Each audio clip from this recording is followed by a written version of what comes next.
công việc Chúa đã làm cho các huyện miền núi. Chúng ta vừa đã nhìn thấy công việc của Chúa tại Nam Bắc Trà My của anh em chúng ta người Cơ Dông. Và cảm ơn Chúa về cánh phía Bắc.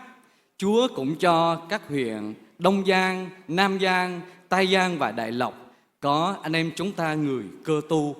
Tạ ơn Chúa, hội thánh của Chúa được thành lập ở tại nơi đây trong ơn của Ngài.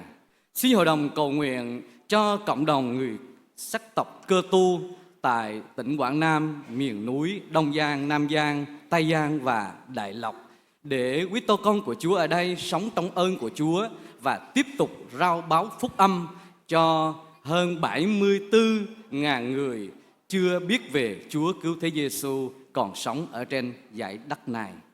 Xin hội đồng cầu nguyện cho công việc Chúa tại A Chôm, hội thánh Chúa tại Yêu, hội thánh Chúa tại Thành Mỹ và các điểm nhóm như ở tại Nam Giang có Đắc Rinh, có Trà Vành, ở tại Đông Giang thì có Bến Hiên, có Rau, ở tại Tây Giang thì có điểm nhóm A Sang và Xã Giang.